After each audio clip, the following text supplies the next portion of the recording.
I welcome all the devotees who joined on the Wednesday evening for our Wednesday night class on the topics of Krishna and Bhagavad Gita. Today we will discuss a little bit about Srimad Bhagavatam, the story of Gajendra and the implications that it holds for us. First of all, is my voice clear or is it too less or too loud? Is that okay? It's okay, Prabhu. It's coming nicely. Okay, thank you. So we start off with our Mangalacharan prayers, and then we'll do a little bit of Jai Radha Madhava, and then we can start reading the Srimad Bhagavatam.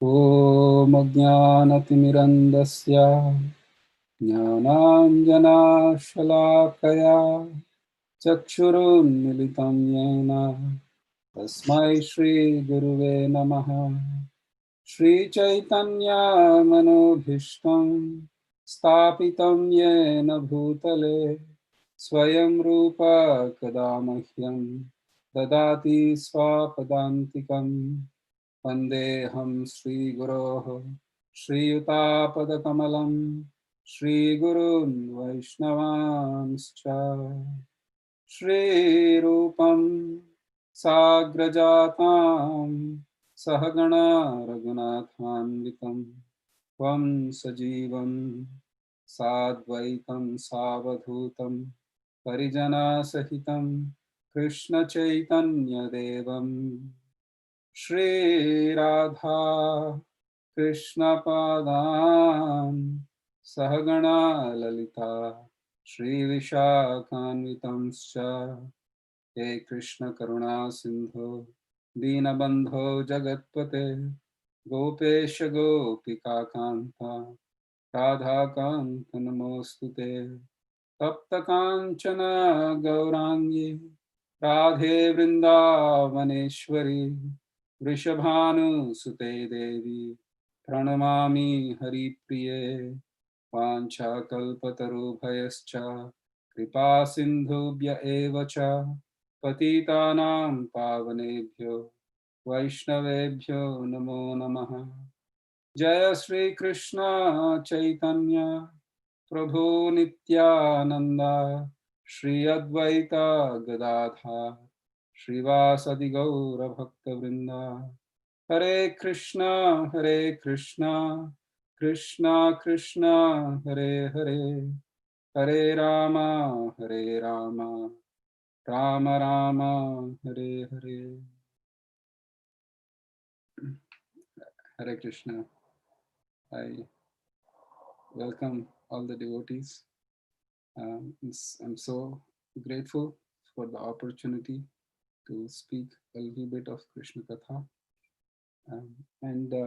We usually start off our class with the Jai Radha Madhava prayers. And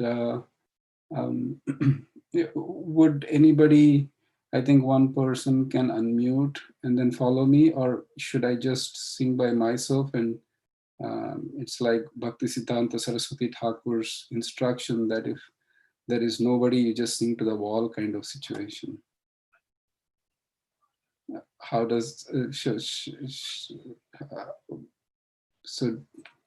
should I unmute or should we? I was just going to ask Monisha, maybe because Monisha is saying so she could respond to you. Does that make sense, Monisha? Is that possible? Yeah. Perfect. Thank you. And all the others should remain mute, otherwise we'll have a chaos. It's because of technology. Yeah. Jaya Madhava Kunja Bihari Jaya Madhava Kunja Bihari Jaya Radha Madhava Kunja Bihari. Jaya Madhava Kunja Vihari. Jaya Gopi Jana Vallabha Girivaradhari. Jaya Gopi Jana Vallabha Girivaradhari. Jaya Gopi Jana Vallabha Girivaradhari. Jaya Gopi Jana Vallabha Girivaradhari. Yashodanandana Vraja Jana Ranjana. Yashodanandana Vrajachandranjana. Yashodanandana Vraja Jana Ranjana. Yashodanandana Vrajachandranjana. Yamuna Tira Vanachari. Yamuna Tira Vanachari. Jaya Radha Madhava Kunja Bihari. Jaya Radha Madhava Kunja Vihari. Gopi Jana Vallabha Girivaradhari. Jaya Gopi Jana Vallabha Girivaradhari. Yashodanandana Braja Jana Ranjana. Yashodanandana Vrajachandranjana. Yamuna Tira Vanachari. Yamuna Tira Vanachari. Hare Krishna, Hare Krishna, Krishna Krishna, Hare Hare, Hare Rama, Hare Rama, Rama Rama, Hare Hare. Hare Krishna, Hare Krishna, Krishna Krishna, Hare Hare, Hare Rama, Hare Rama, Rama Rama, Hare Hare. Hare Krishna, Hare Krishna, Krishna Krishna, Hare Hare, Hare Rama, Hare Rama, Rama Rama, Hare Hare. Hare Krishna, Hare Krishna, Krishna Krishna, Hare Hare, Hare Rama, Hare Rama, Rama Rama, Hare Hare. Hare Krishna, Hare Krishna, Krishna Krishna, Hare Hare, Hare Rama, Hare Rama, Rama Rama, Hare Hare.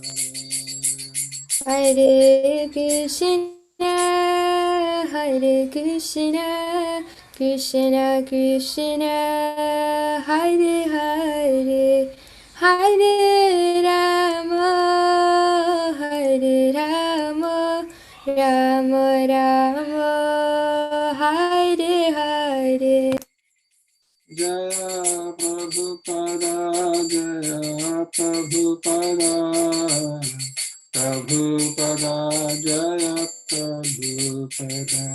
Jaya Prabhupada Jaya Prabhupada Jaya Prabhupada Jaya Prabhupada Jaya Guru Deva, Jaya Guru Deva, Guru Deva, Jaya Guru Deva.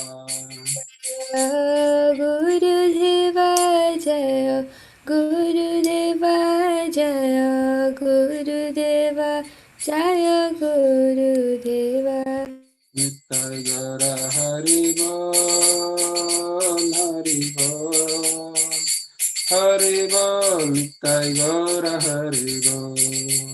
Gaura Hari Bo Hari Bo Hari Bo Nitya Gaura Hari Bo Shri Shri Harinam Sankirtan ki, Jagat Guru Shri Prabhupada ki. So today we'll discuss the pastimes of the Supreme Personality of Godhead and the pastimes of his devotees who are inextricably linked with Krishna, because for the devotees there is no other goal, purpose, or meaning to life than Krishna himself. And for Krishna, the only preoccupation is to how to be engaged with his devotees and how to satisfy him. So in that connection, we will read something from Srimad Bhagavatam and the beautiful, heart-wrenching, heart-pulling episode of Gajendra is one of the very good examples of the vicissitudes of life that one faces, especially now that we are going through this pandemic, sitting here in our homes, or rather forced to sit in our homes. But nevertheless, it just gives a beautiful backdrop.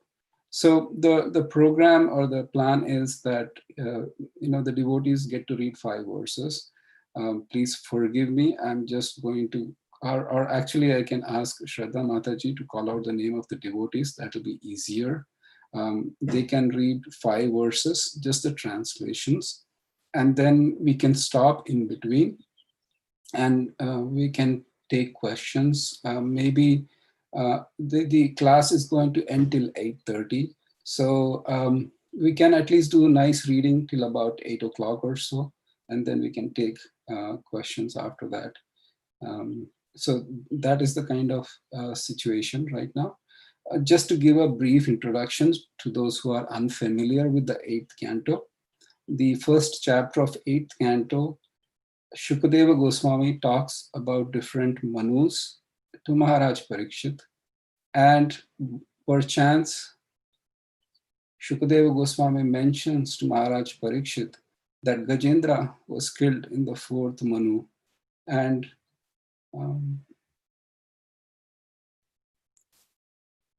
Maharaj Parikshit became very inquisitive. Tell me the story of Gajendra. What is the story of Gajendra? And it's pretty interesting. Seems like a very interesting story. And then thus begins the story of Gajendra. So I call upon Shraddha Mataji to ask the devotees. She can pick up and ask them to read 5 verses for translation. Srivasa Prabhu, they're just reading the translations, right? Not the shloka and not no, just the translations. So maybe Balram, if you can go into that other view, like if you just had, just that chapter view, yeah. So I'm just going to go, Srivasa Prabhu, in the order in which they are appearing here on my dashboard as a co-host. However you want it. And I'll just check. I'll call out the names, but if you think that you're not in a position to read, then please do let us know. So the first thing, sir, first picture photo that I see right next to you is of Simi Mataji. Simi Mataji, Dandavat Pranam. Would you like to read? And you'll have to unmute yourself to read. Yeah, Dandavat Pranam. Thank you, Mataji. Thank you. Text 1, translation. Sukadeva Goswami said, "My dear king, there is a very large mountain called Trikuta. It is 10,000 yojanas, 80,000 miles high, being surrounded by the ocean of milk. It is very beautifully situated." Should I continue? Yeah, up till five. Five. Five. Yeah. Uh, Text 2 and 3. The length and the breadth of the mountain are the same measurement, 80,000 miles. Its three principal peaks, which are made of iron, silver, and gold, beautify all directions and the sky. The mountain also has other peaks, which are full of jewels and minerals and are decorated with nice trees, creepers, and shrubs. The sound of the waterfalls on the mountain create a pleasing vibration. In this way, the mountain stands increasing the beauty of all directions. The ground at the foot of the mountain is always washed by waves of milk that produce emeralds all around in 8 directions: north, south, east, west, and the directions midway between them. Text 5. The inhabitants of the higher planets, the Siddhas, the Karanas, the Gandharvas, and the Vidyadharas, serpents, Kinnaras, and Apsaras go to the mountain to the sport. Thus, all the caves of the mountain are full of these denizens of the heavenly planets. Thank you, Simi Mataji. Pavan Prabhu, would you like to read? Hare Krishna. Text 6. Because of the resounding vibrations of the denizens of heaven singing in the caves, the lions there, being very proud of their strength, roar with unbearable envy, thinking that another lion is roaring in that way. The valleys beneath Trikuta mountain are beautifully decorated by many varieties of jungle animals and in the trees which are maintained in gardens by the demigods. Varieties of birds chirp with sweet voices. Trikuta mountain has many lakes and rivers with beaches covered by small gems resembling grains of sand. The water is as clear as crystal, and when the demigod themselves bathe in it, their bodies lend fragrance to the water and the breeze, thus enriching the atmosphere. In a valley of Trikuta mountain, there was a garden called Ritumat. This garden belongs to the great devotee Varuna and was a sporting place for the damsels of the demigods. Flowers and fruits grew there in all seasons. Among them were mandaras, parijatas, patals, asokas, champakas, kutas, piyalas, panasas, mangoes, amratakas, kramukas, coconut trees, date trees, and pomegranates. There were madhukas, palm trees, tamals, asanas, arjunas, aristas, udumbaras, plaksas, banyan trees, kimsukas, and sandalwood trees. There were also pichumardas, kovidaras, saralas, suradarus, grapes, sugarcanes, bananas, jambu, badaris, aksas, avayas, and amalakis. Thank you. Thank you, Prabhu. Srisha Mataji, would you like to read? Yes, Mother. Hare Krishna. Thank you. Text 14 to 19, translation. In that garden, there was a very large lake filled with shining golden lotus flowers, and the flowers known as Kamuda, Kalahara, Utpala, and Sataprata, which added excellent beauty to the mountain.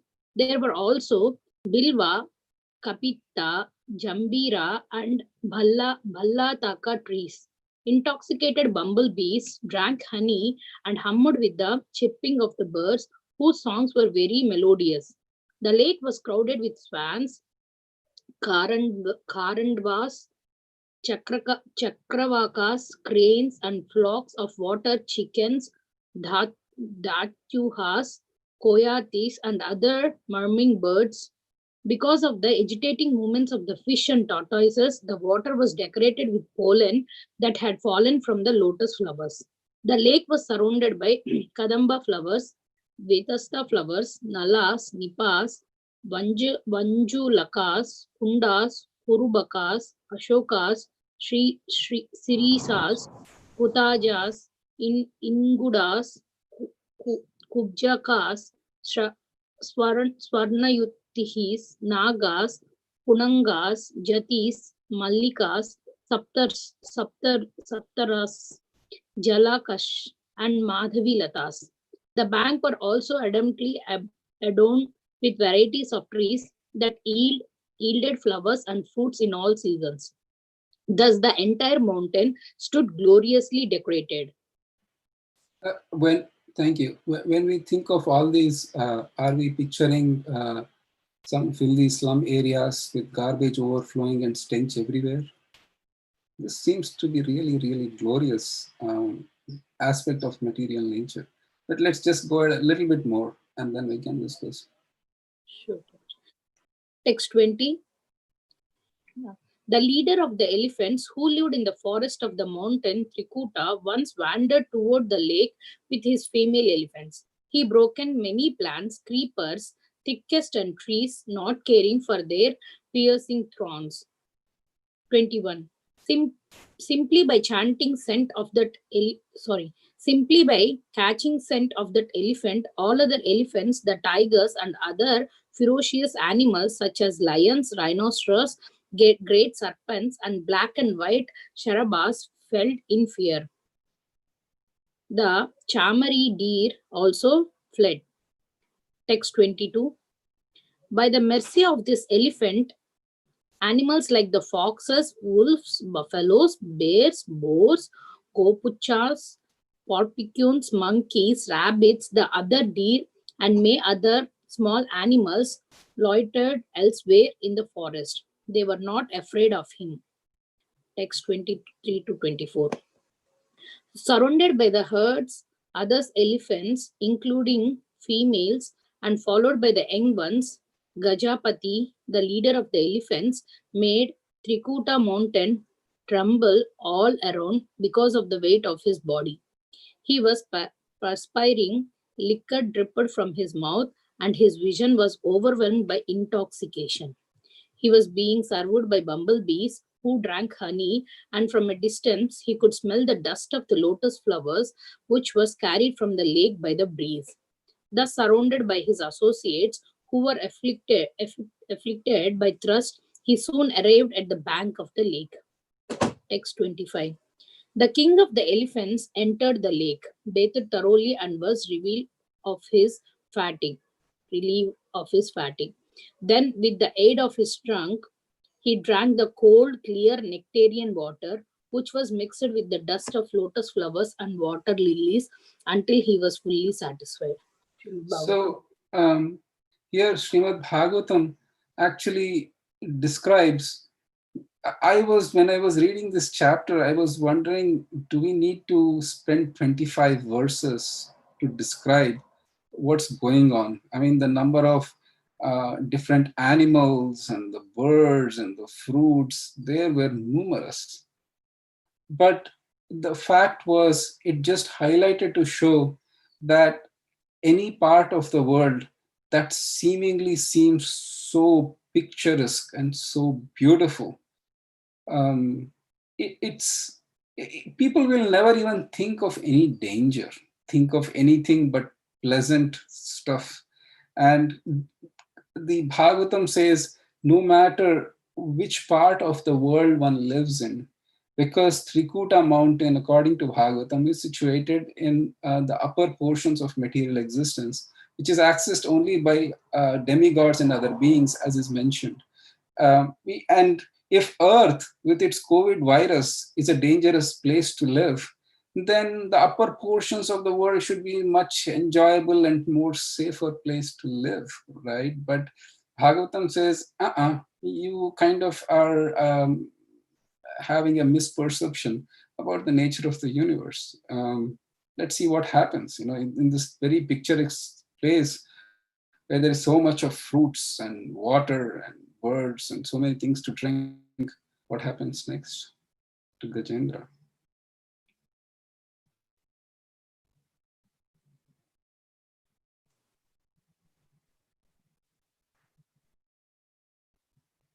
Who is supposed to read? Shraddha Mataji picks You're up. muted. Yeah, Shraddha Mataji, you're yeah. muted. Kathukarnama Prabhu, would you like to Okay, read? thank you. Yeah. I was just handling the chat window. Sorry. Sorry. Sure, Mataji. Thank you. Text 26. Like a human being who lacks spiritual knowledge and is too attached to the members of his family, the elephant, being illusioned by the external energy of Krishna, had his wives and children bathe and drink the water. Indeed, he raised water from the lake with his trunk and sprayed it over them.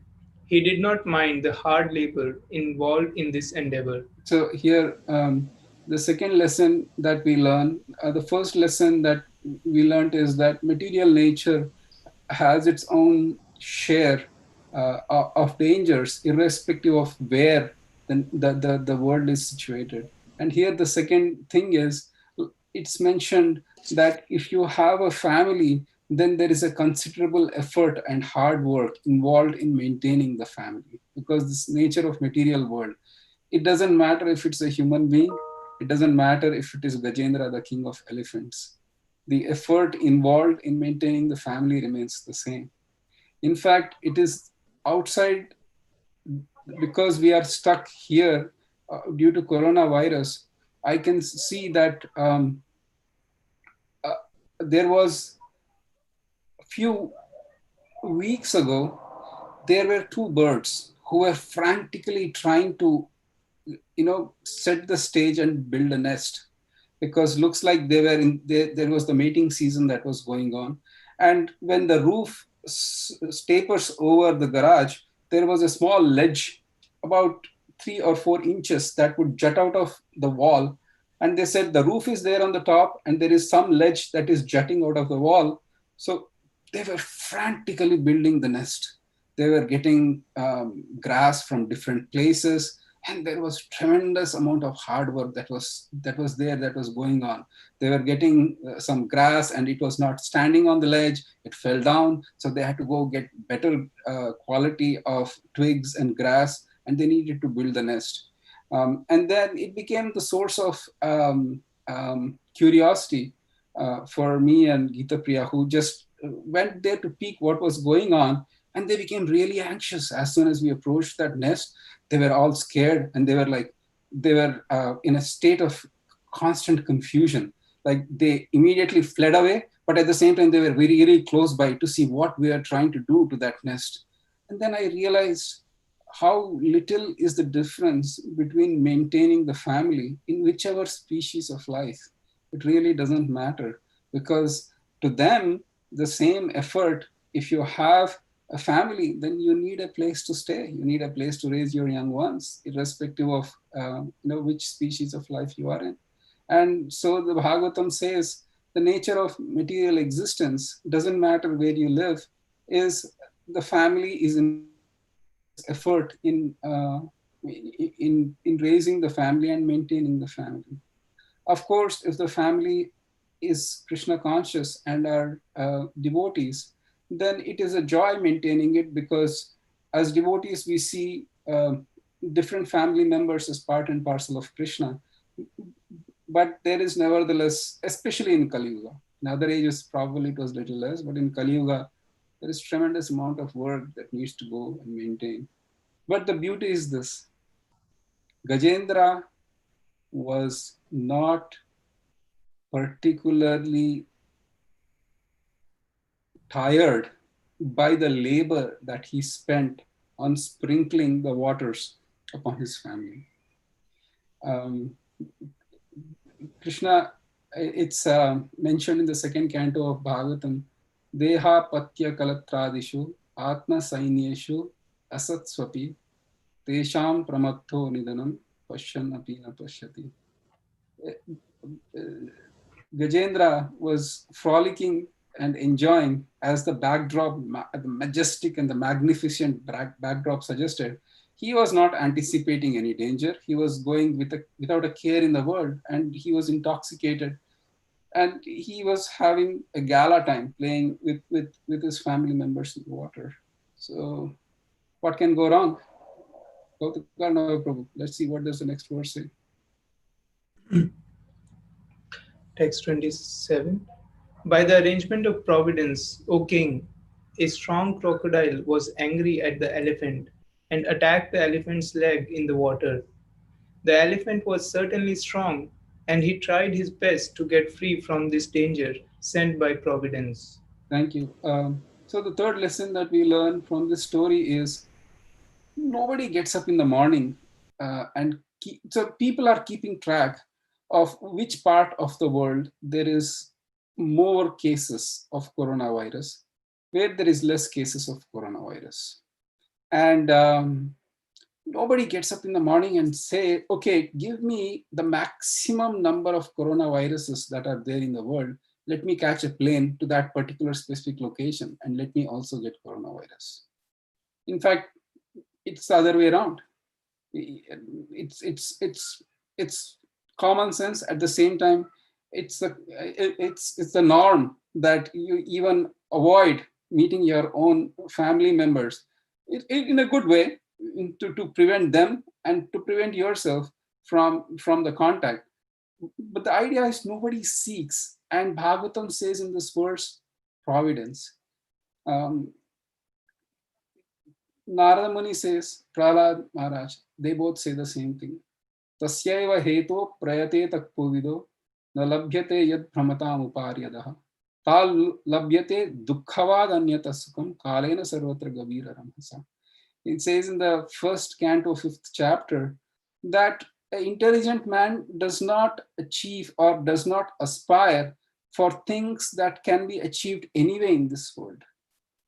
For example, he says, as much as one does not want coronavirus, you still have to face it. Yes or yes? Nobody in the world wanted coronavirus, yet it is imposed upon us. So similarly, the opposite number also is going to come, whether through which ways or which means, that will happen. So the providence or the destiny is such that we have to accept it and face the consequences. And here, Gajendra didn't get up in the morning and said, oh God, please, please, please, let me be grabbed very strongly by a crocodile while I'm enjoying in the water. He never prayed like that, but it's imposed upon Gajendra. All right, so that is the third lesson that we learn. It is Daiva Chodita. It's the destiny that imposes good and bad. And that's how the nature of the world is. So let's move on. Let's see what's going on more. So forgive me, I'll just pitch in wherever we learn lessons, so that instead of moving, trying to cram 2 or 3 lessons in one stroke, we'll just move like that. Sure, bro. That's very helpful. Text 28. Thereafter, seeing Gajendra in that grave condition, his wives felt very, very sorry and began to cry. The other elephants wanted to help Gajendra, but because of the crocodile's great strength, they could not rescue him by grasping him from behind. Text 29. O king, the elephant and the crocodile fought in this way, pulling one another in and out of the water for 1,000 years. Upon seeing the fight, the demigods were very surprised. Text 30. Thereafter, because of being pulled into the water and fighting for many long years, the elephant became diminished in his mental, physical, and sensual strength. The crocodile, on the contrary, being an animal of the water, increased in enthusiasm, physical strength, and sensual power. Hare Thank Krishna. you. So the third lesson, or no, the fourth lesson that we learn is Gajendra initially thought, no, my family members are here, my friends are here. What exactly can go wrong? And what is this puny crocodile that can do to me when I have these powerful friends who can help me? And they tried to pull him out of water. First the friends tried, and then the family tried, and yet they failed.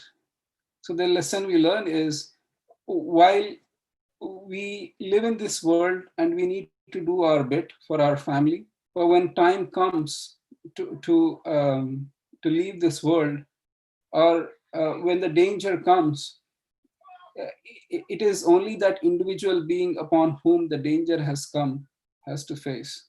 And at that point of time, the family might be helpful, might not be helpful.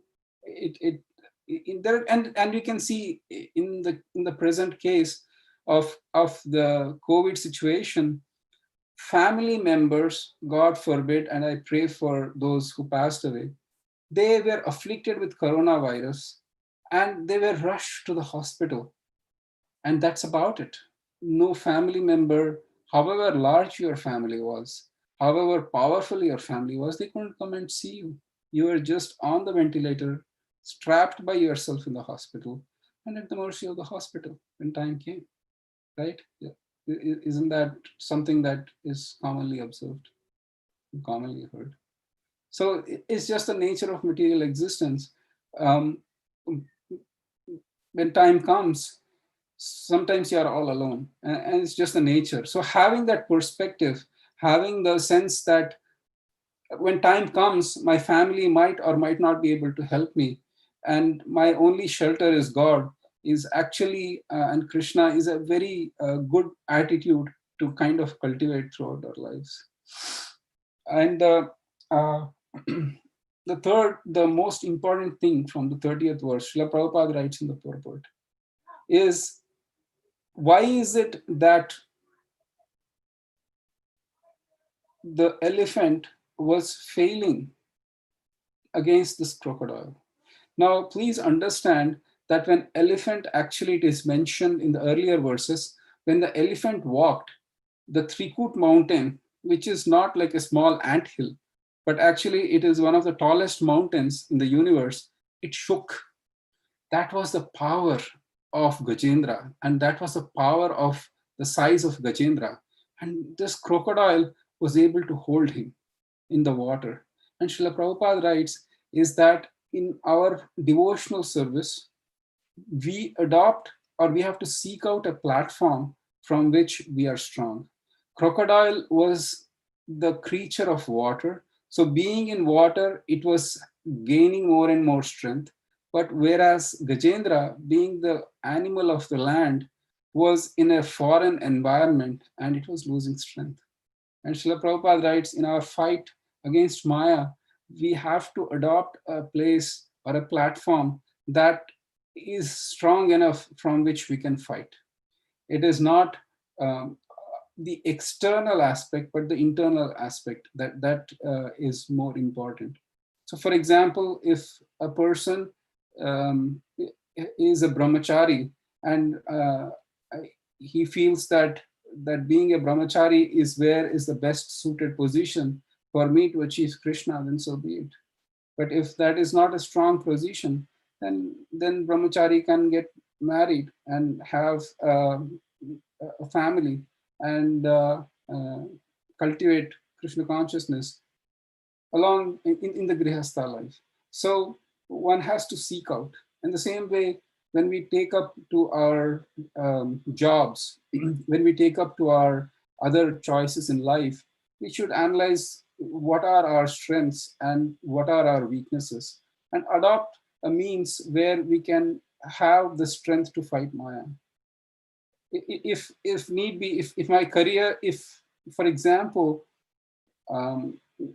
if one is not in the mood of, for example, being a business leader or having a knack of how to run a business, then let that person be an engineer or an individual contributor. It doesn't need to be that everybody has to become higher up in the rung just for the sake of gratification, whereas our spiritual life is taking a toll in the wake of our career aspirations. So one has to balance that, and so that can help.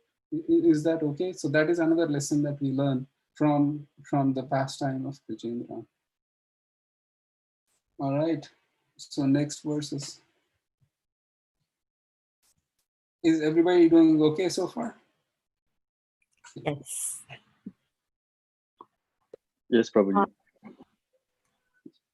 So, Karma Prabhu, you get a chance to read your 5 verses, right? Yes, Mataji. Okay, good. Susa Malik Prabhu, would you like to read? Yes, Mataji. Hare Krishna. Hare Krishna. Text 31. When the king of elephants saw that he was under the clutches of the crocodile by the will of providence, and being embodied and circumstantially helpless, could not save himself from danger, he was extremely afraid of being killed. He consequently thought for a long time and finally reached the following decision. Text 32. The other elephants, who are my friends and relatives, could not rescue me from this danger. What then to speak of my wives? They cannot do anything. It is by the will of providence that I have been attacked by this crocodile, and therefore I shall seek shelter of the Supreme Personality of Godhead, who is always the shelter of everyone, even of the great personalities. Text 33.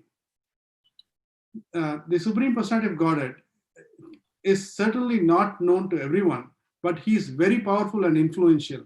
Therefore, although the serpent of eternal time, which is fearful in force, endlessly chases everyone, ready to swallow him, if one who fears the serpent seeks the shelter of the Lord gives him protection, for even death runs away in the fear of the Lord. I therefore surrender unto him, the great and powerful Supreme Authority, who is the actual shelter of everyone. Hare Krishna.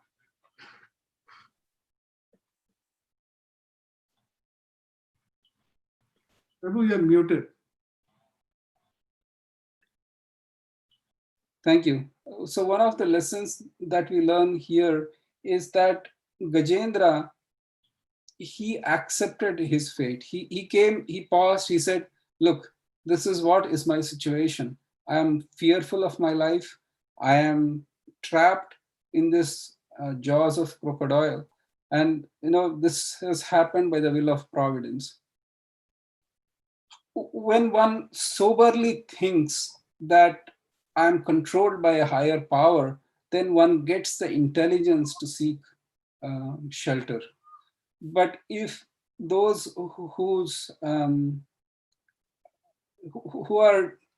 are averse to Krishna, whose nature is that I am the master and controller, they first never can accept the fate, and because of which they never get the intelligence to surrender to Krishna.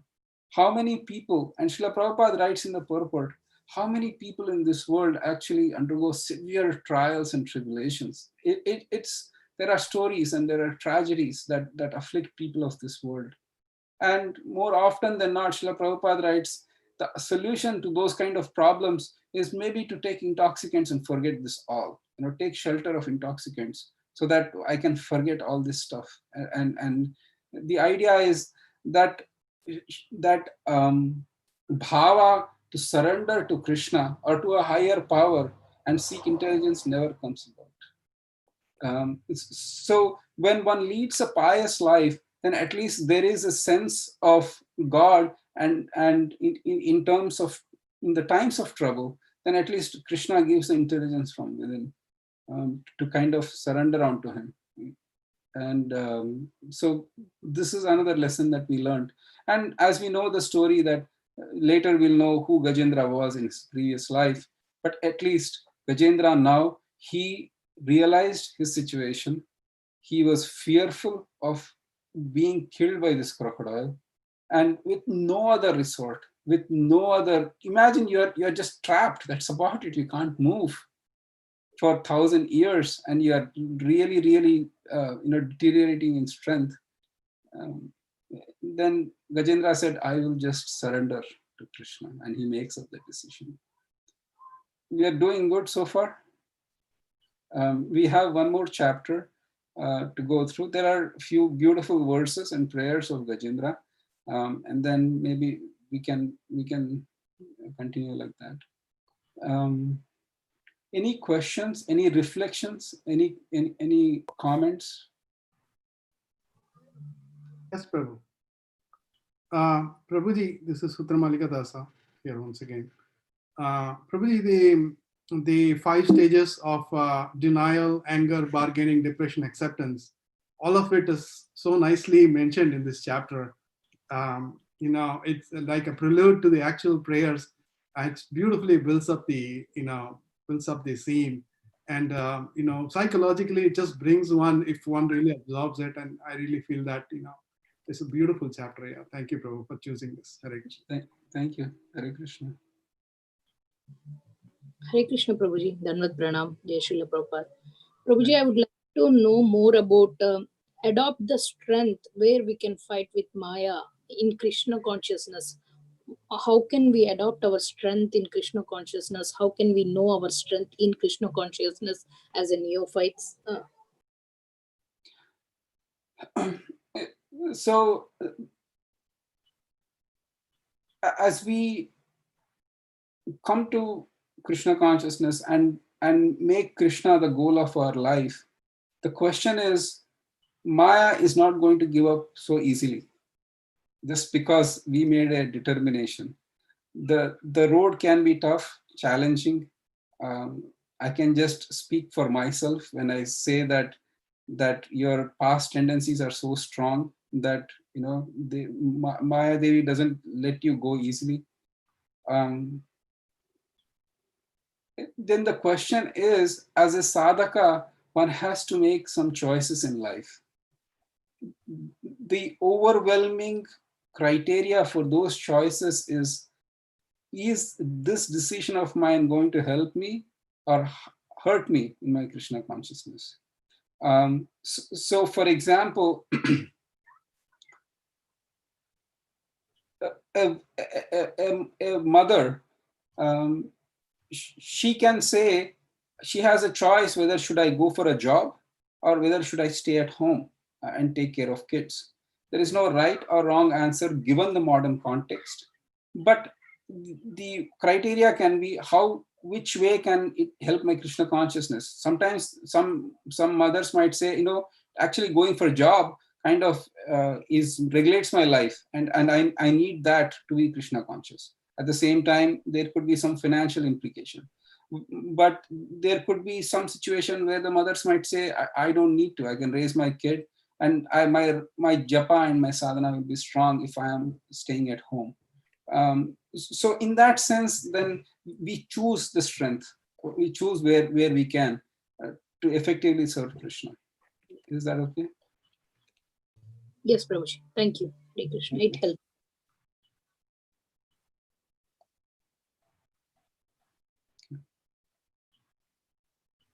All right. So we can do the next. Are there any questions on the chat or something like that? Or so there is one reflection on the Google Sheet.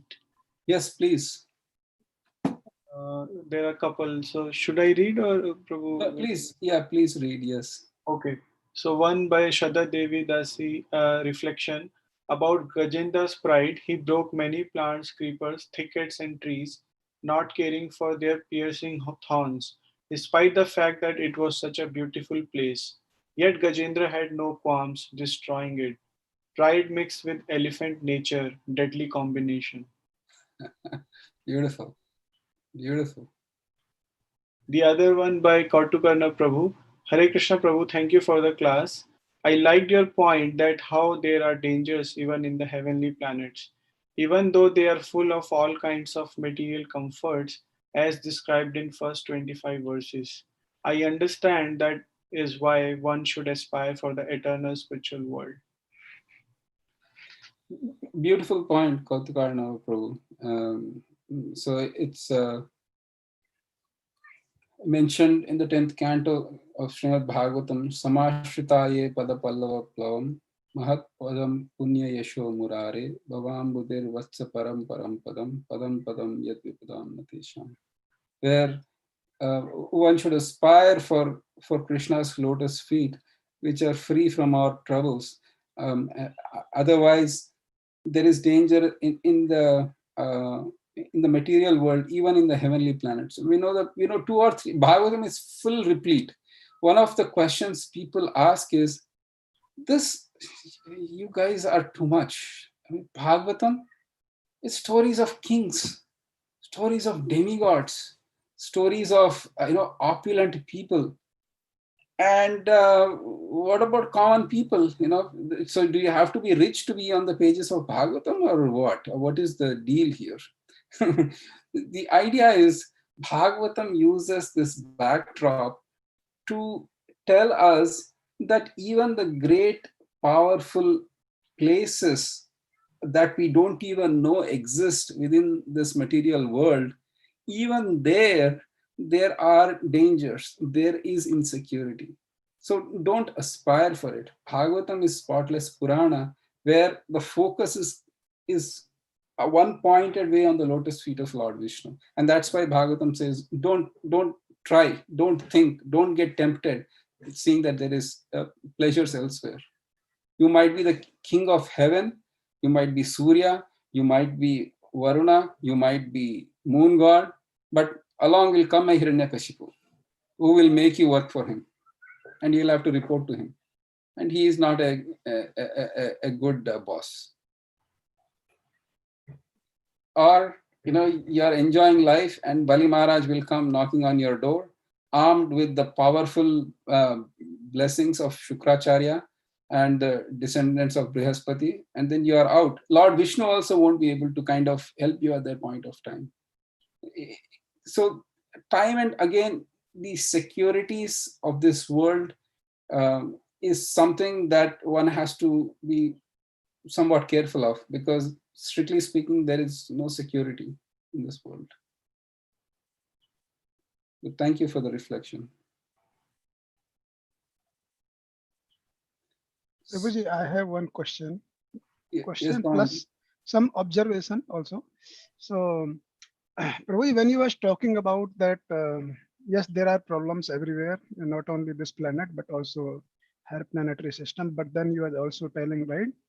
He was kind of giving some examples in the current situation, the corona situation, that for the not only for but also for the safety of our family members and all that, and our closed ones, we try to remain social distance and all.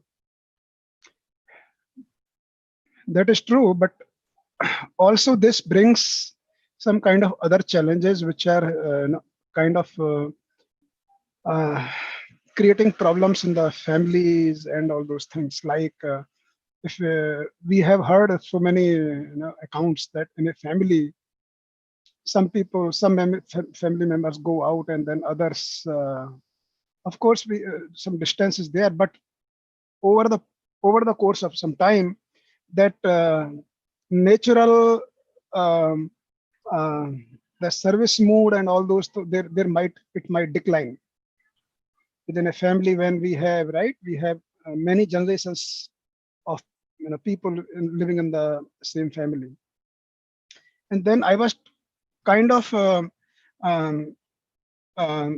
thinking, comparing kind of the situation when in Bhagavad Gita, right, when Krishna and Arjuna was talking about, right, Arjuna was talking about when in the war many soldiers will die, and in their homes there will be many widows. Then there might be consequences of Varna Sankar and all. So the natural consequences of that also, right? So this was my observation, and also I was thinking that though we are respecting the rules and all that, but it also brings its own further problems. So just wanted to hear more on that from you, Prabhu.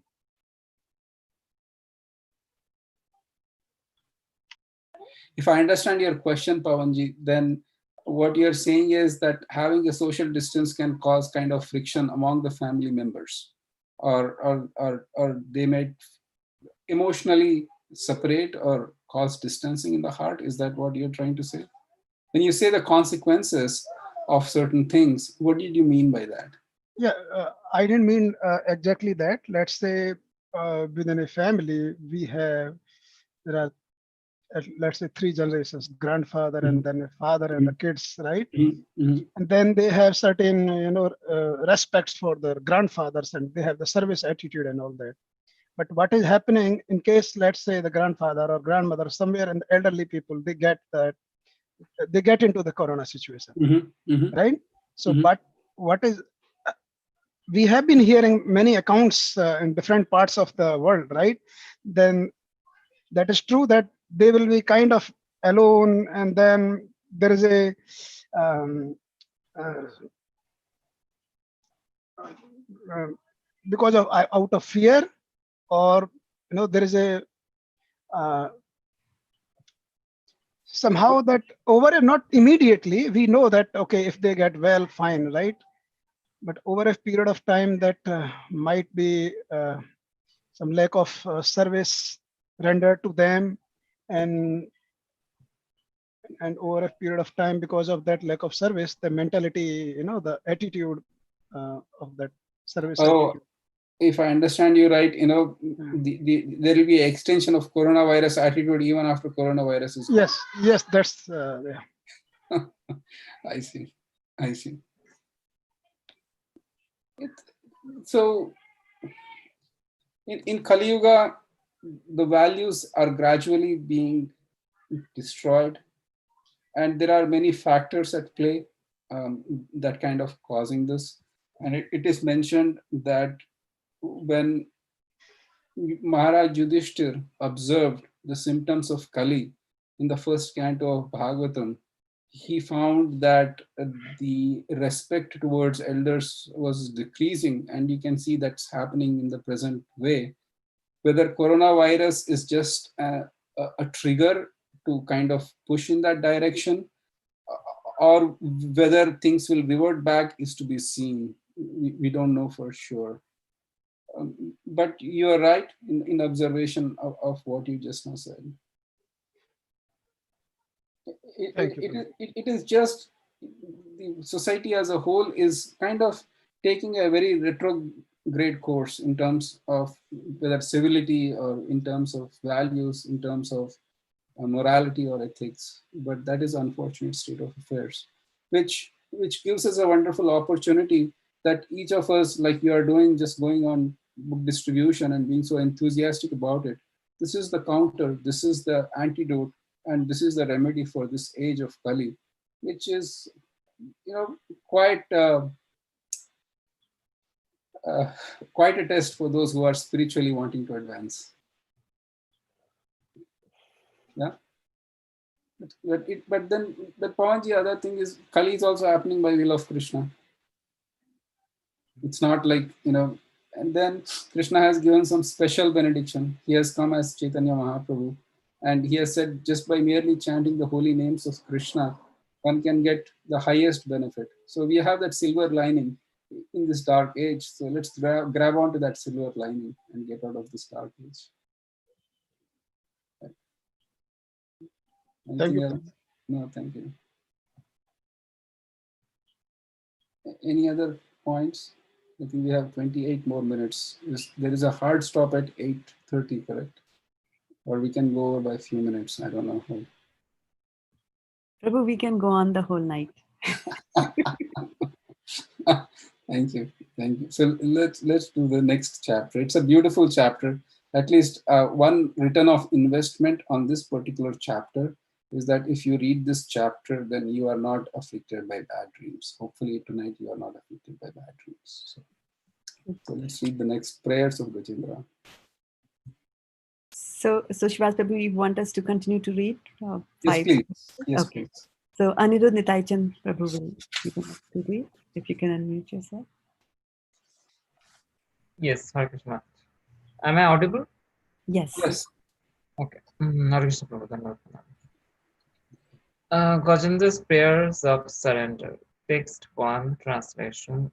Sri Sukadev Goswami continued. Thereafter, the king of the elephants, Gajendra, fixed his mind in his heart with perfect intelligence and chanted a mantra which he had learned in his previous birth as Indradumna, and which she remembered by the grace of Krishna.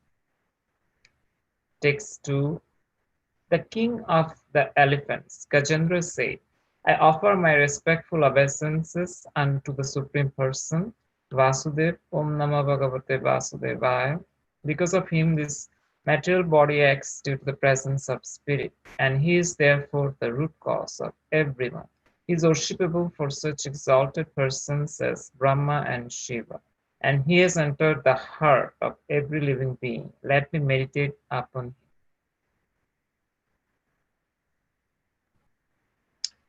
Text 3. The Supreme Personality, the Supreme Godhead is the supreme platform on which everything rests, the ingredient by which everything has been produced, and the person who has created and is the only cause of this cosmic manifestation. Nonetheless, he is different from the cause and the result.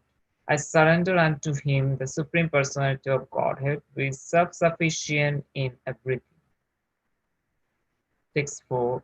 The Supreme Personality of Godhead, by expanding his own energy, keeps this cosmic manifestation visible and again sometimes renders it invisible.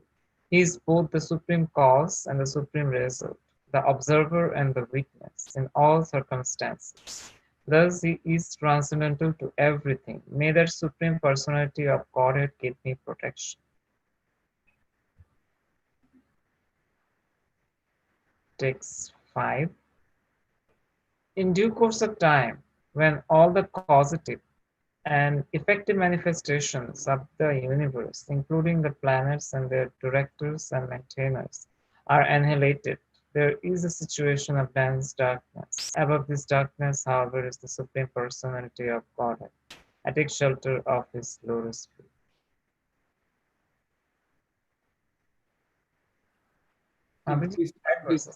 Yeah. Mata, you are muted. Yeah. Should we continue reading? Yes, please. Yes, okay. please. Okay, we have Dheer Prashant Prabhu standing by to read. Dheer Prashant Prabhu. Hare Krishna, Shraddha Mataji. Thank you for giving me an opportunity. Text 6, right? If I'm correct. Yes. Yeah.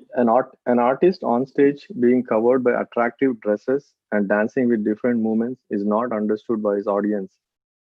Similarly, the activities and features of the supreme artist cannot be understood even by the demigods or great sages, and certainly not by those who are unintelligent like animals. Neither the demigods and sages nor the unintelligent can understand the features of the Lord, nor can they express in words his actual position. May that Supreme Personality of Godhead give me protection. Text 7. Renunciants and great sages who see all living beings equally, who are friendly to everyone, and who flawlessly practice in the forest the vows of Brahmacharya, Vanaprastha, and Sannyasa, desire to see the all auspicious lotus feet of the Supreme Personality of Godhead. May that same Supreme Personality of Godhead be my destination. Text 8 to 9. The Supreme Personality of Godhead has no material birth, activities, name, form, qualities, or faults.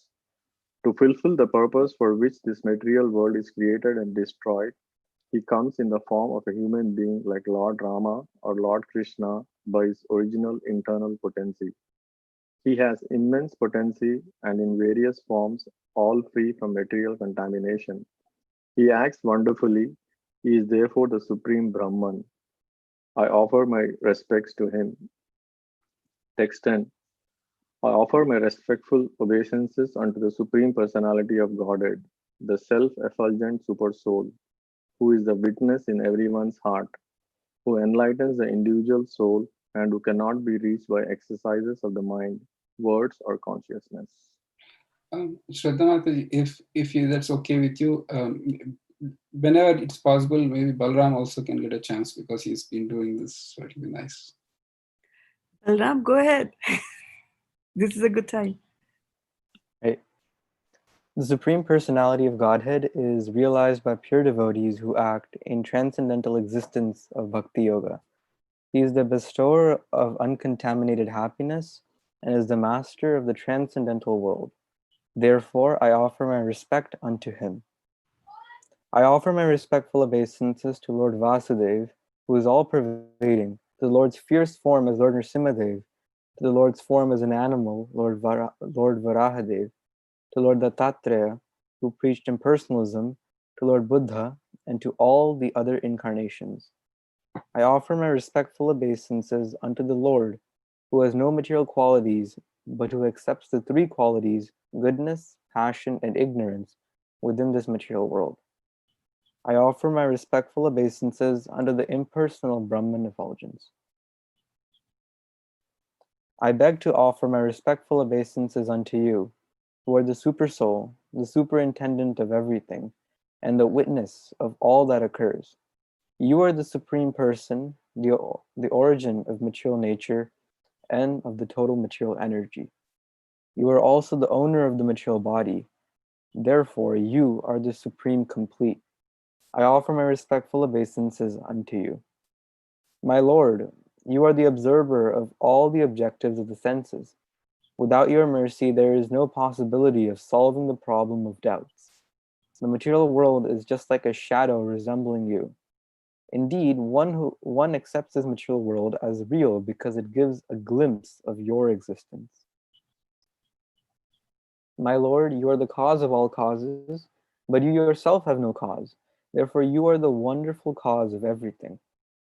I offer my respectful obeisances unto you, who are the shelter of the Vedic knowledge contained in the Shastras, like the Pancharatras and Vedanta Sutra, which are your representations and who are the source of the Parampara system. Because it is you who can give liberation, you are the only shelter for all transcendentalists. Let me offer my respectful obeisances unto you. Thank you, Balaram. So looks like somehow or other, miraculously, Gajendra was able to remember prayers. Prayers, where did it come from? I mean, I'm pretty sure he didn't go to any Pathshala and study Vedas in a Gurukul. But nevertheless, he was able to offer these beautiful prayers.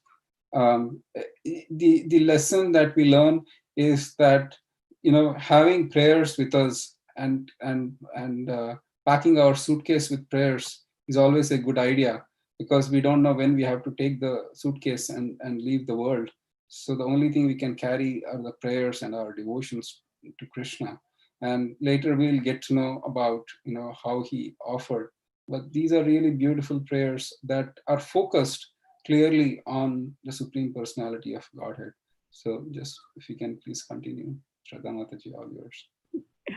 Thank you, Prabhu. We had so I had reached out to a few devotees who had their videos on, and then some who didn't, in the order in which they were showing up on the gallery. So just wanted to mention that, and I kind of looked beyond you, Shivas Prabhu. So I missed Balram, who was on my other side. But anyway, so we have Namsmaran Prabhu, who said he was ready to read, and he's there with his video on. Thank you. Hare Krishna. Text 17. Since an animal such as me... 16. Oh, 16? Okay. Text 16, translation. My Lord, as the fire in Arani woods is covered, you and your unlimited knowledge are covered by the material modes of nature.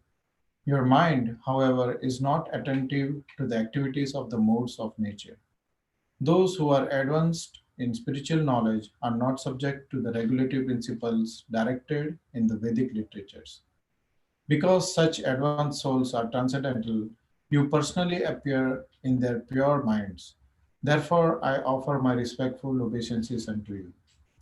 Text 17. Since an animal such as me has surrendered unto you, who are supremely liberated, certainly you will release me from this dangerous position. Indeed, being extremely merciful, you incessantly try to deliver me. By your partial future as Paramatma, you are situated in the hearts of all embodied beings. You are celebrated as direct transcendental knowledge, and you are unlimited. I offer my respectful obeisances unto you, the Supreme Personality of God. So just what are the 6 limbs of surrender?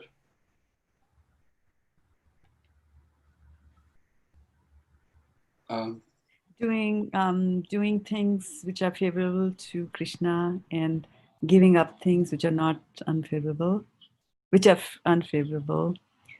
Then thinking, acknowledging that Krishna is a protector, is our protector. Yeah. Atmanikshepa, total surrender. Rakshashiti Vishwaso, that to have the faith that he's going to protect. I think Right. I dropped one something. And Goptritve Varnamta, he is the maintainer. Maintainer, yeah. So here in this verse 17, Gajendra is having that infallible hope that Lord, you will protect me. And you can see that in the one of the items of surrender is Krishna is a protector and Gajendra is confident. My Lord, even though I'm an animal, even though I'm born in this thing, but nevertheless you will protect me. And that faith is something that can really pull through the toughest of times, including the coronavirus. Because all said and done, we can do the best we can do in terms of maintaining social distances and taking precautions. But unless Krishna agrees to protect us, it's hardly possible to be protected in this material existence. Just wanted to add to that. So please understand right now, with all this that's happening, Gajendra is not, strictly speaking, a pure devotee. Because Krishna says in the Bhagavad Gita, 7th chapter, 15th verse, Chaturvida bhajante mam janah sukritinurjuna artho jignasur artharti jnani cha bharatarshava. And Gajendra example given by Srila Rupa Goswami is that he's arthi. Artharti. Arthi is wealth or artharti is wealth? Somebody has to. No, arthi is those who are in distress. Arthi means, artha means wealth, arthi means one who wants. So he is just, even in the category, his devotion is not pure, but you can just see that Krishna doesn't really worry about that. So let's continue with that.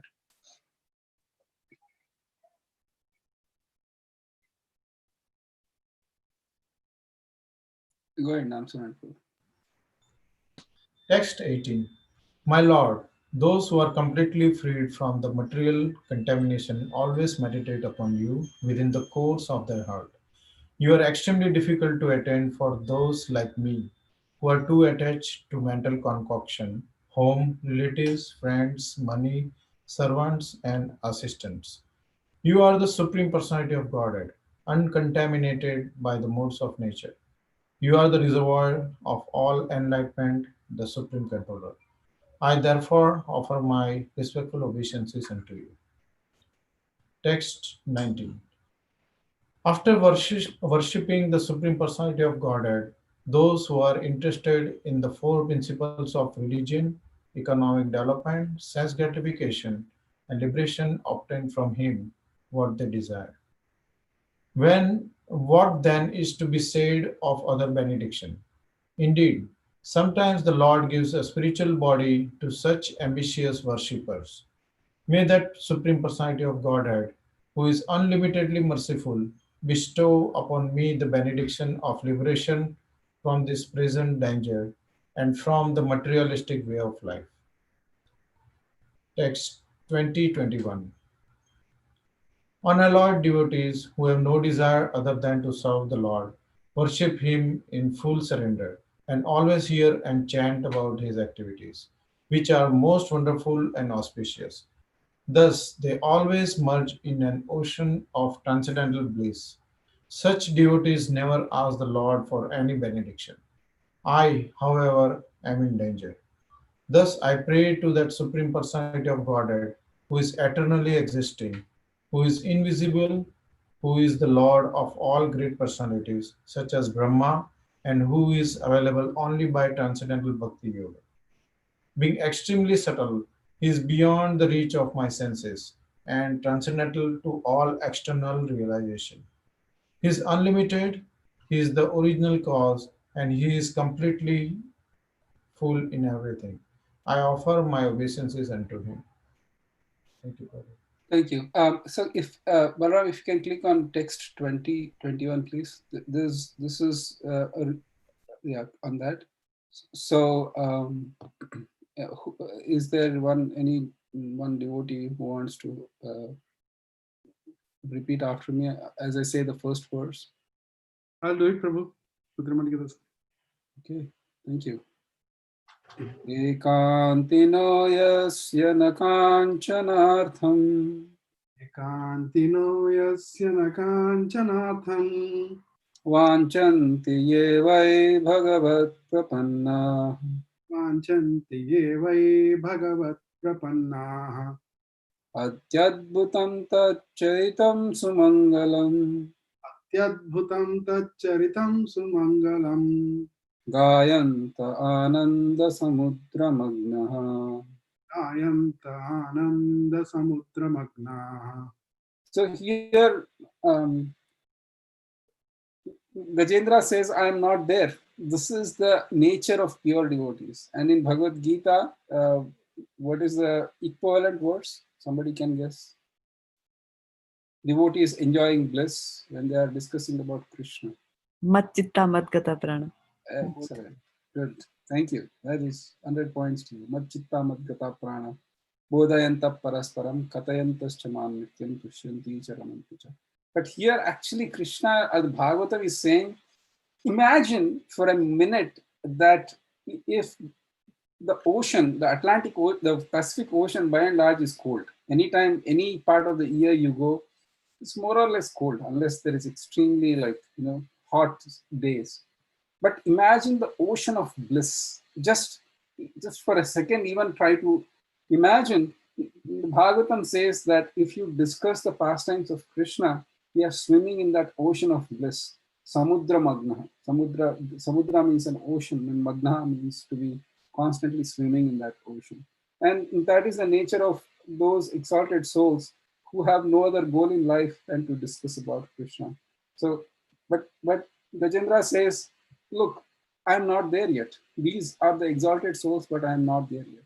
And what pleases Krishna is to kind of accept who we are and where we are in our devotional service. Because ultimately it is Krishna to whom we offer our homage and who is our goal, and he knows everything. So it's better to be frank with him. And there are many places in Bhagavatam where devotees are very, very honest with Krishna. This is what I want. In the third canto, Kardama performs severe austerities, and then Lord Vishnu appears right in front of him. And then Lord Vishnu, he asks Kardama, what do you want? I want a wife. And then Lord Vishnu, it's like he didn't put the palm on the forehead and he said, you called me all the way from Vaikuntha for a wife. Even those on the ordinary course of life, you will get a wife. Why did you call? No, it was so gentle. And Lord says, yes, I know that's what is your desire. And Kardama was somewhat embarrassed. He says, we shouldn't be asking all these things, but this is who I am. And this is where an honest admission by Gajendra, which says, no, my Lord, I'm not there. You are, and all our devotees, they are swimming in an ocean of bliss when they discuss about you and who have completely surrendered onto you. But the ocean which I am swimming right now is a little different, where there is a crocodile on the leg and then the swimming is really excruciatingly painful. So please save me. So I believe that Krishna will one way or other help his devotees. And so even if one has desires, no desires, or desires for liberation, one should just serve Krishna. Kama sarva kama va moksha kama bharati vivrena bhakti yogena. So let's continue. It's another lesson that we learned from this prayers.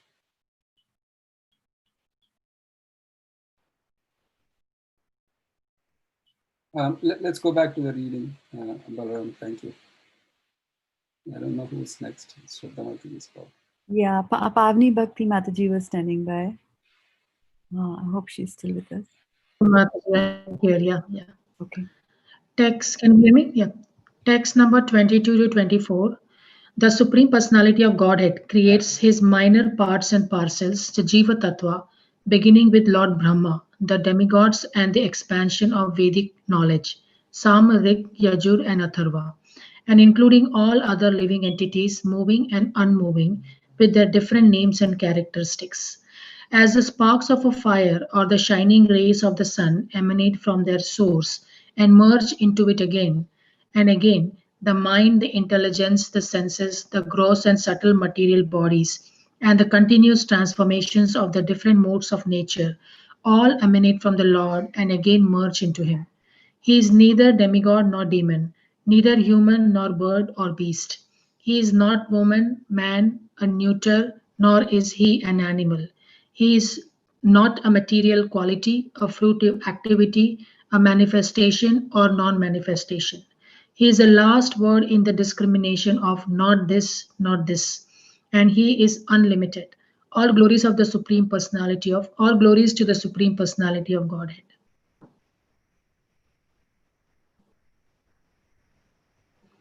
Text 25. I do not wish to live any more after I am released from the attack of the crocodile. What is the use of an elephant's body covered externally and internally by ignorance? I simply desire eternal liberation from the covering of ignorance. That covering is not destroyed by the influence of time. Thank you so much. So just one point I wanted to make here is oftentimes we get the impression that the animal life seems to be really nice life. I mean, for example, if you see one of the latest magazines that is out there, I just when I went to shopping for grocery, I just happened to see this particular magazine, and that magazine, the cover story has a picture of dog on it, and it says the genius of dog. That is the cover story. And to be on the face of the magazine, all we need to be is a dog, and then you are on the face of the magazine. And if you are a dog at the right place at the right time, so for example, the dog of a president of United States, then we are pretty much famous all over the world. And life seems to be good for dogs because they don't really get up in the morning, go to work or go to universities, right, Balram? They don't have to attend the exams and semesters. All they do is just relax. But while that kind of mentality or that kind of thinking seemed to be great, but Gajendra, who was in the position of animal, he said, "This, what is the use of this body that is covered in ignorance, both internally and externally?" So this human form of life that one has is such a beautiful, rare opportunity to understand who we are and where we are coming and where we are going. And it is certainly the best of the gifts that has been given to us by the Supreme Personality of Godhead. So yes, Mate, you can please continue.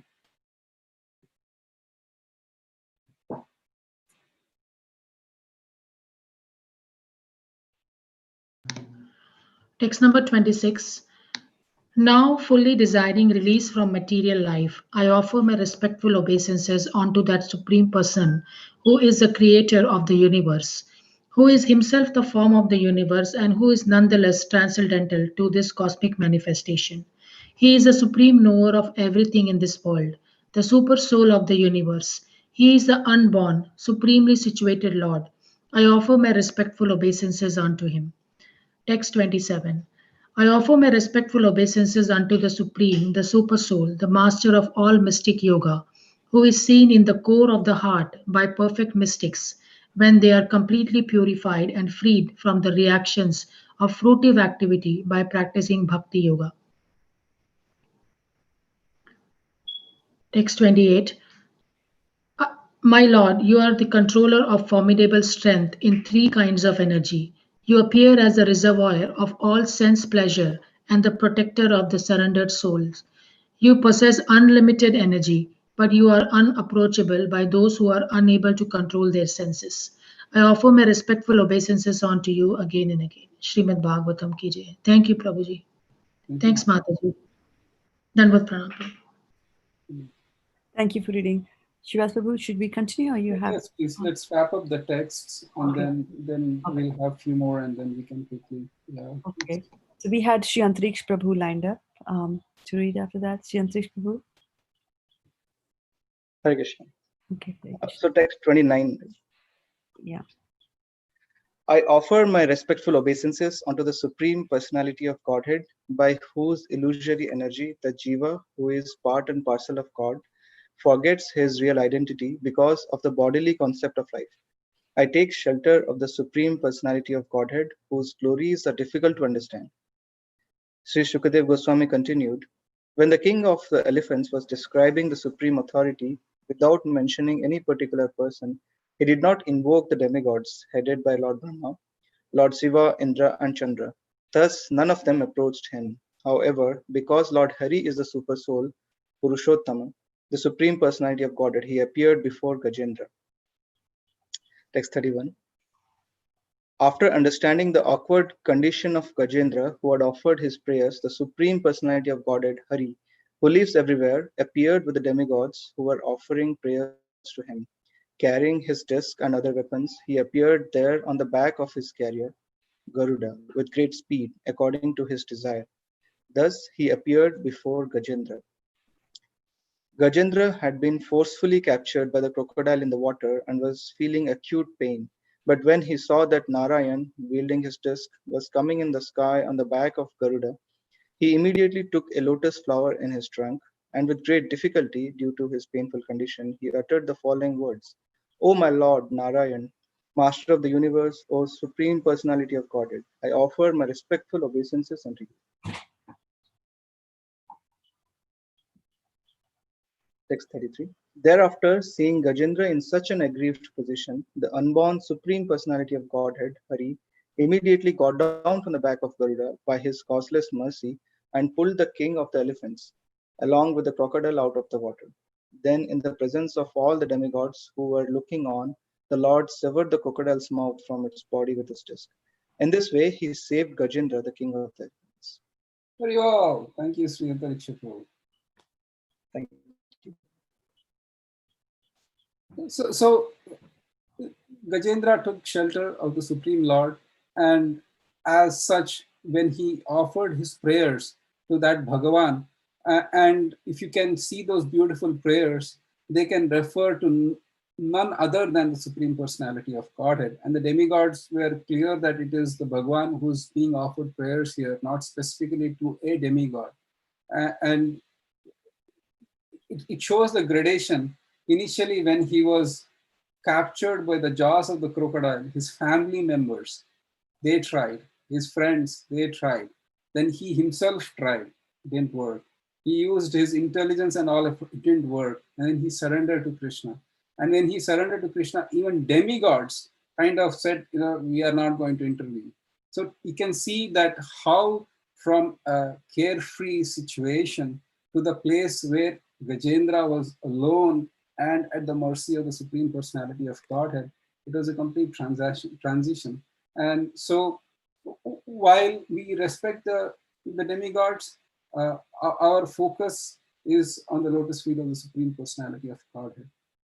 That is one thing. And the second thing is that it is a curious thing, if you can see, that the Lord came, he jumped off the back of Garuda, and then he actually took the tail, it's mentioned the trunk.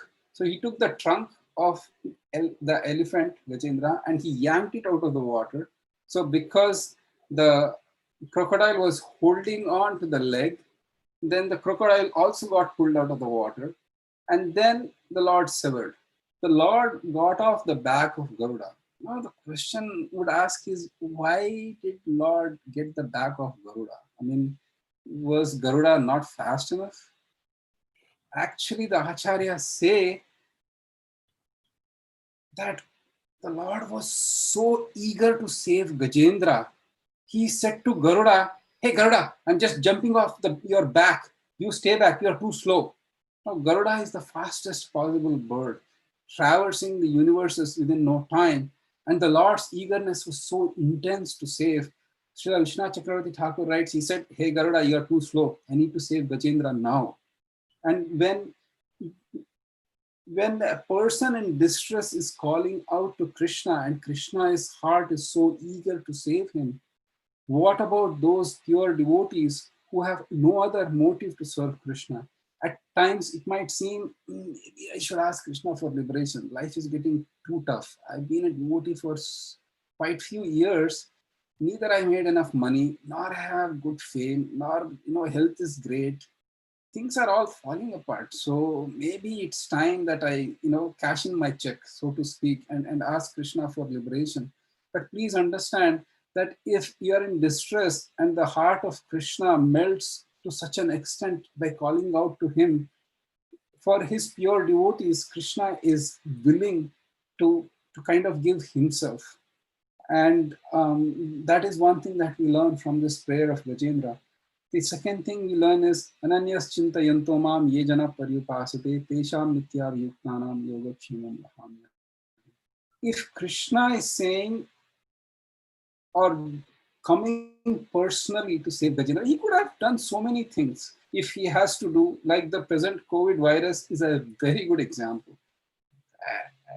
It's a substance, strictly speaking, not even a living organism, a fully living organism. That's what I heard. I'm by no stretch of imagination an expert on virus, let alone COVID or coronavirus.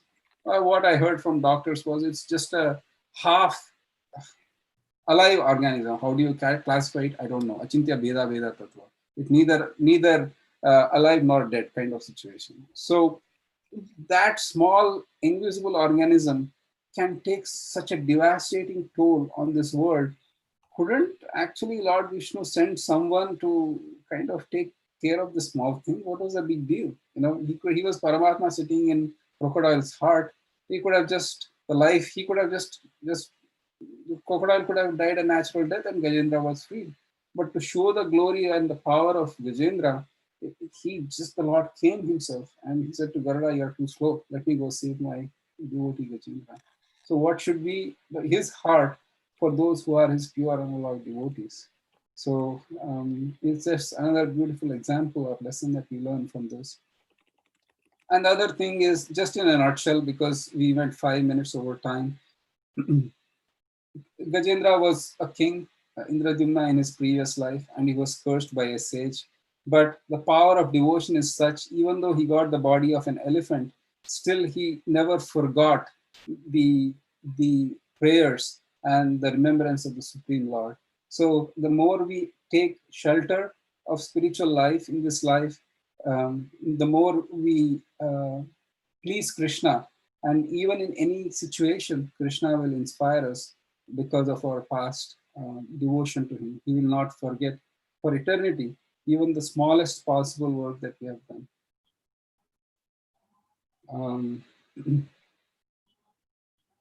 Yeah. So any final questions, any comments or any reflections? Because there is one question online. Sorry? There is one question online, Prabhu. Yes. By Akshay Prabhu. How did Gajendra achieve liberation so quickly while devotees spend their entire lifetime or possibly more with the same aspiration? Well, Gajendra was also a devotee in his previous lifetime, and the Bhagavatam records only one lifetime. Probably there were many, many lifetimes that he was a devotee of, that we don't know. So the thing is, we see the life from this lifespan being unaware of our past devotional activities, but Krishna makes the perfect arrangement to liberate or to take care of his devotee, and the time has to come. In the meanwhile, our attitude is Tattena Kampamsi Samikshamana, that Krishna, as long as you want me, I'm willing to traverse in this world. In fact, I don't want to get out of this world if I have to give up your lotus feet. So if that attitude is there, it's just a matter of time before Krishna makes that move to come and take you out, like he took out Gajendra. He's independent. We cannot say to Krishna, Krishna, I'll sign a contract with you. I'll serve you for 20 years. And at the end of 20 years, you need to come, contractual obligation. Krishna is not bound by any contractual obligations. He's independent. So, but he's always pleased and he never forgets the service done by his devotee. Is that okay? Hare Krishna Prabhuji, Dandavat Pranam. Yes. Prabhu, actually regarding Gajendra Matsho, Bharat was telling that this can actually, if Gajendra Mukha is chanted every day in after sunrise, after getting up from bed, then it can actually uh, help against untimely death. And so, I mean, he also gave some Shastic reference. So, would you like to tell a little bit more, like why this verse is so significant? And I mean, the Gajendra prayers. Yeah, yeah. Which devotee were you mentioning? Bharat Chandra Das. Oh, I see. While any prayers offer protection to the devotee, for example, there are many prayers in Srimad Bhagavatam like Narayana Kavacha and so many other prayers that offer protection. Untimely death can be that because everybody's life is destined, any sort of dangers that come that can be thwarted when one takes shelter of Krishna. While this is true of this prayer, explicitly it's mentioned, but there are other prayers in Bhagavatam that serve equally well when you call out Sri Krishna. Why specifically only these prayers? I don't know. I mean, there is acharyas have not given a specific reason why this is the only prayer or this is one of the prayers that we have to do for an end. But specifically, it is mentioned the dreams, the bad dreams is mentioned. That that if this is the beauty, because if Krishna wants to punish devotees, or purify the devotees, let's put it that way, he can come in the form of bad dreams. The pain is the same intense. If a person has to physically die, and Krishna might actually give a token by coming into the dream and enacting that pastime that that person is being killed. It's equally horrifying at that point of time, but when you get up in the morning, it's like, so in many ways, so that can be one way where Krishna can preserve the body and give bad dreams and then prevent you from untimely death. Thank you. I have a question, Prabhuji. Yes, Mataji. Hare Krishna. So Prabhuji, Hare Krishna Prabhuji, Dandot Pranams. So Prabhuji, in text 25, it is saying, what is the use of an elephant's body covered externally and internally by ignorance? So like Prabhuji, actually, intelligence, that is like ignorance, everything is internal, right? So what it is saying, external and internal, Prabhuji? So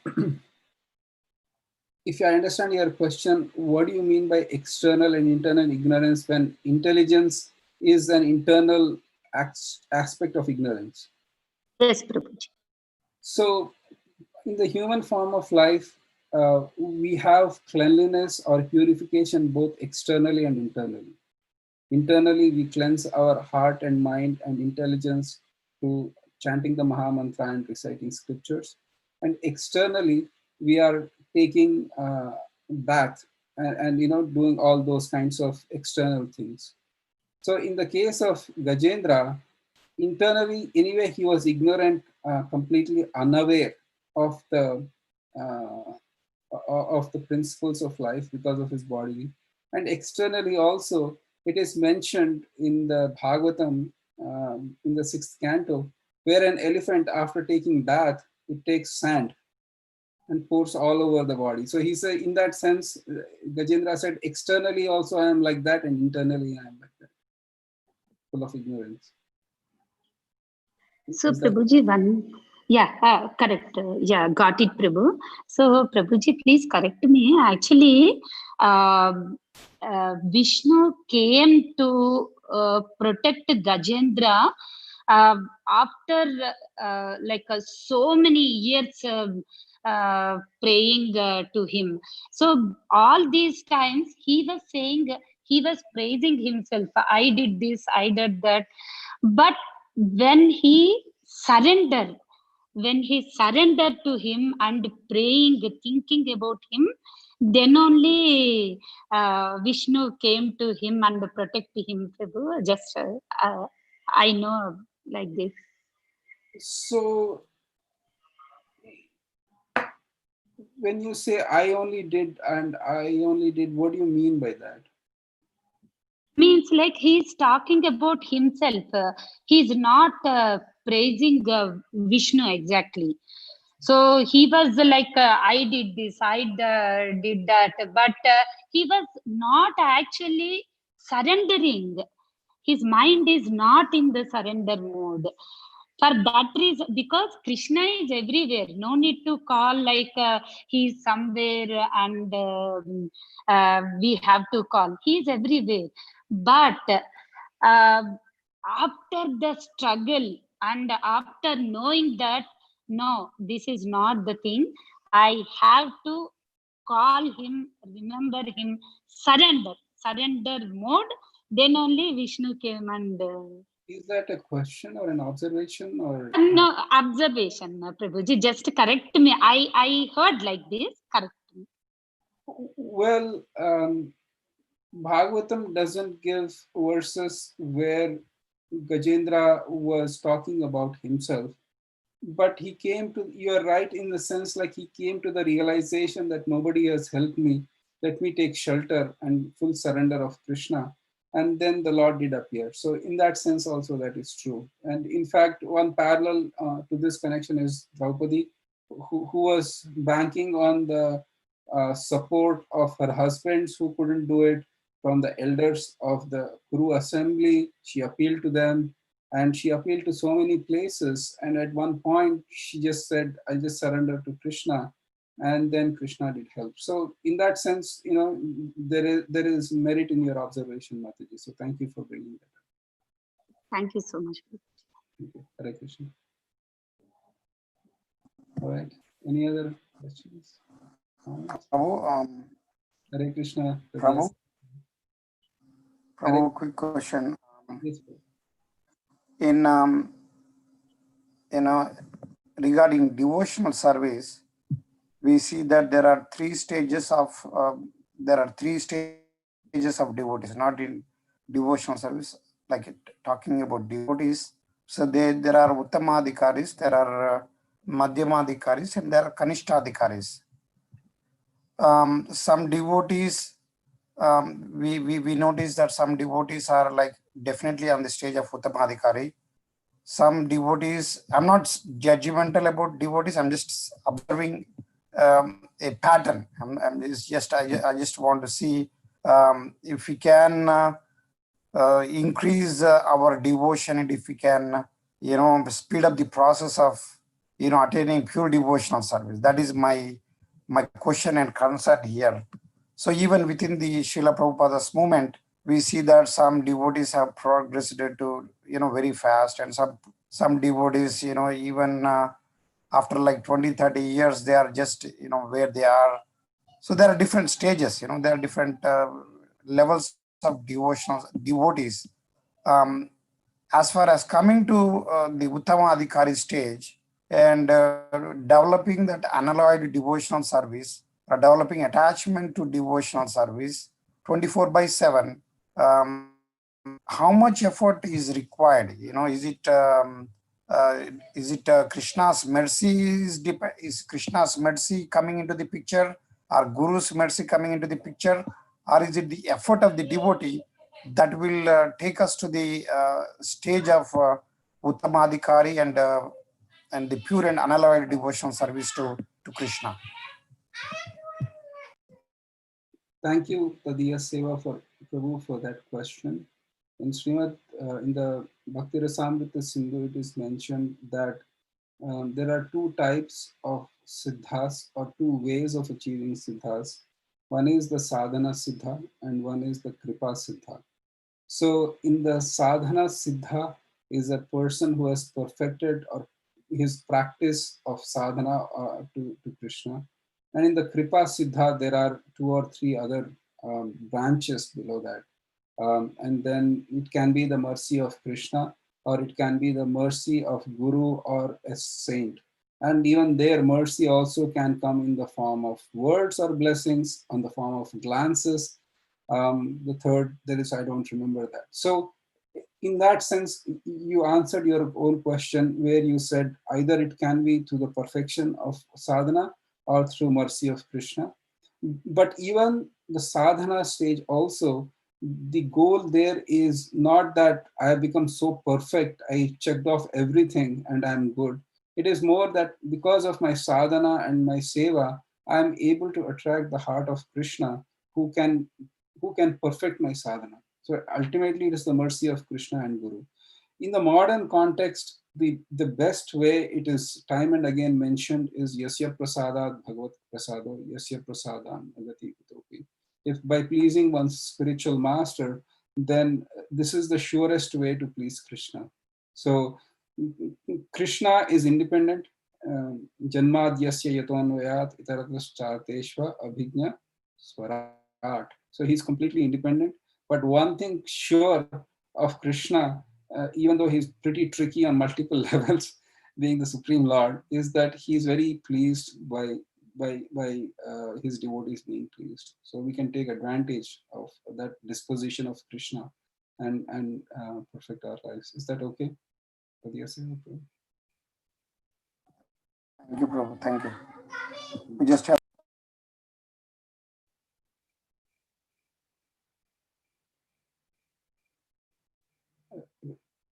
Were you saying something, Tadiya Seva Prabhu? Said we just have to keep trying. Actually, and then we can see the progress also. It is not like, black and white. It's the days of sadhana is dreary and drudgery and then just full of dark, depressive days, and life is just going on like that for many, many years. And then one day the bright light comes out of nowhere and then, it hits me on the head, and then I become my own body is fully self-effulgent. It's not like that. It is our sojourn, our journey in this material world has been for billions and time immemorial.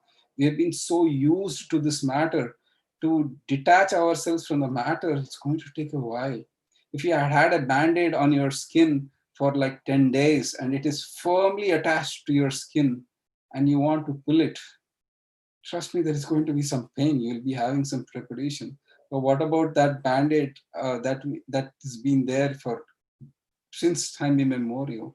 So slow by slow, we peel away the karmic activities and the sins that we have accumulated. Because think about it.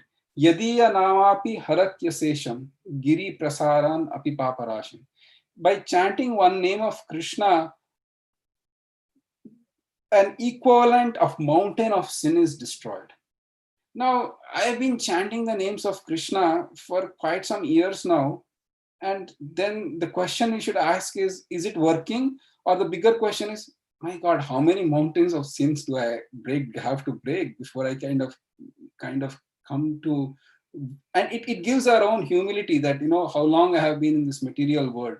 But please understand that Krishna is there, Guru is there, and in the strong association of devotees, Tadiya Seva Prabhu, this is the only thing that is guaranteed in this age of devotional service. I'm not making it up. Srila Prabhupada writes in multiple places. Everything else is little dicey. But this, guaranteed. Is that okay? Yes, Prabhu, I fully agree. I just want to give a hope with one words. Krishna says in Bhagavad Gita, multiple yonis, sadasad janma yonishu. We have been going through multiple, as you said, billions of years. We have been in this material world. So many yonis. We are taking birth in so many wombs. Yeah. Like Eva is going through so many wombs. And is associating with the three modes of material nature since time immemorial. Yeah.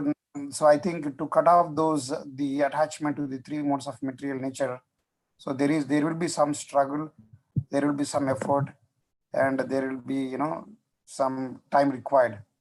Thank you, Prabhu. Thank you.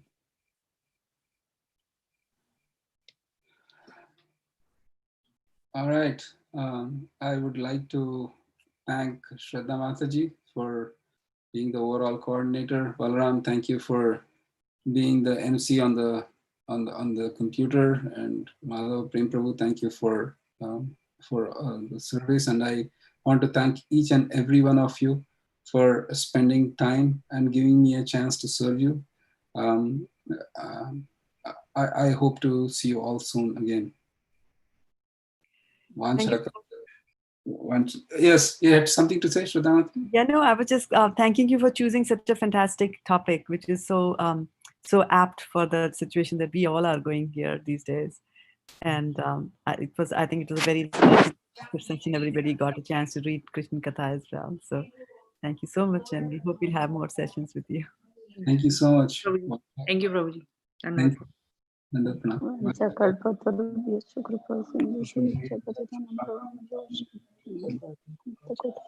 His Grace Srivasa Pandit Prabhu ki jai. Yay. Hari bol, Hari bol. Thank you, Prabhu. Thank you, Mataji. Pranam. Hare Krishna. Everybody.